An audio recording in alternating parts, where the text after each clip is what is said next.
Video, I'm going to go over the base settings on the 2011-2015 ZX10R through Woolich Racing software. These are the settings that I actually use.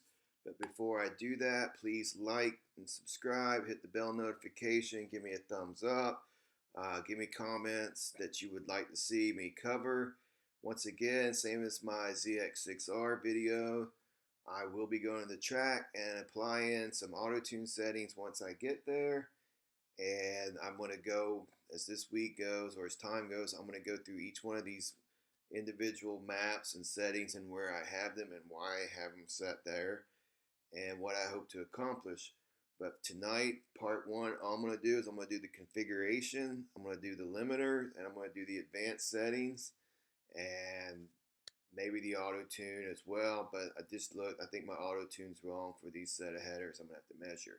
So anyway, without further ado, let me get into the configuration. I have probably better explanations on the GSX-R Part 1 and ZX6R Part 1, but I'm going to try to cover the same thing here as well for just the ZX10R, because as you see, these are a little different as compared to the way Suzuki does it or the ZX6 has it. Alright, so under the configurations, I unify fuel group maps. I do it to the upper injector. You can use the lower injector. On this particular map, they're actually the same. The difference is in the balance that the bottom injector is used mainly over the upper injector, but if you actually look at the fuel distribution, they are the same. It's just keep in mind that's the difference. I probably should have chose bottom injector, but at this point it doesn't matter. Fuel cylinder maps, once again, maintain cylinder offset. As I've discussed previously in other videos, what this does is you have 4 cylinders with each cylinder has a little different fueling, and if you maintain cylinder offset, it unifies the maps to where you only change the fueling in one map and it maintains the offset between the other 4 or the other 3 maps. So basically it keeps you from having to editing 4 maps with the same percentage. You can do it in one place. Alright, now in my other videos I've said that I normally do not unify my ignition group maps. In this one I actually did do that, and I did that because I actually have a custom neutral map anyway in this bike. So I unified them. Normally I wouldn't do that because I see strange things, and normally it's normally the neutral map that gets written to with values you don't want. But like I said, on this bike, I have a custom map anyway, so I changed that, and it's not that important. Unify the ignition cylinder maps. As I said, it's the same thing as the fuel. I maintain cylinder offset. Once again, 4 maps, 1 per cylinder, each one different because of the variations in the engine or the manifold and the timing and the heat distribution and the exhaust.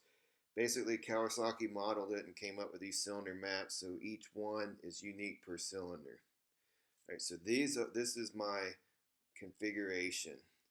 All right, I want to cover limiters in here. I uncheck the top speed limiter. I don't want to be limited. And my RPM is set to 14,000. I think that's an increase of almost 500 on this bike. This bike with the mods I have does pull past the factory rev line. So I increased the RPM limiter. I would not want to go higher than this just because of failure or potential failure. So 14,000 is the max I will go. Alright, so my advanced settings. This idle RPM in gears actually helps contribute to the engine braking. So if you set that higher, you have less engine braking. If you set that lower, you have more engine braking. Just keep in mind that I would not go below the factory setting.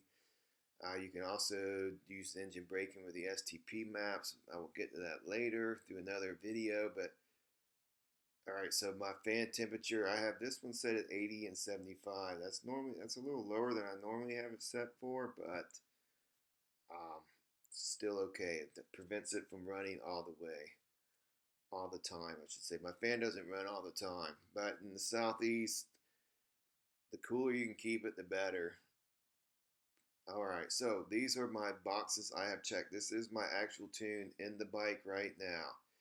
Alright, so I disabled the power mode switching function restriction, and what that means is I can transfer power modes on the fly. Traction control, retain, and switch. Same thing, if I turn the bike off, it remembers if I've had traction control off or the last settings, it doesn't default to wherever the factory wants me to. I have a US bike, so I did not have an intake flap, but I am using a European base map.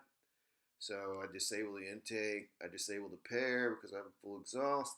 I don't want oxygen being injected into my exhaust to skewer the O2 sensor reading or the wideband reading. Deceleration fuel cut, when I shut the throttle, I don't want the fuel to shut off because when I reopen the throttle, I don't want that jerkiness. I want it to be as smooth as possible. So I disabled acceleration fuel cut. The injectors stay on with the throttle closed.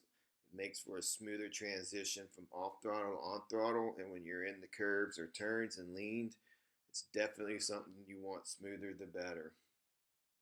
Exhaust valve servo motor, that's the exhaust on the exhaust, factory exhaust, where they control exhaust flow.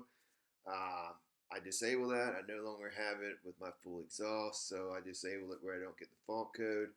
And same with the O2 sensor. I don't remember this bike coming with an O2 sensor, but the Europeans might have, so it's disabled, and that's why it's there. And my mode is generic, which just means that let me use another region's map and write to my US. Get with Woolich. I don't want to say something wrong there. So it says immobilizer. All right, so down there at the bottom is for the immobilizer. I do know Europe has, or Australia has it. I don't know. Just I choose generic. It makes it work for my US part.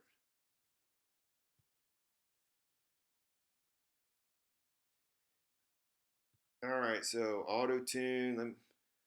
Let me go through the settings here where I have it. These are the actual settings I have right now in my Autotune, and this is something I cover in all of them. I like this to be as high as possible for the transition between manifold pressure to the alpha N transition. I set that higher because it just seems to make a smoother bike in the lower regions.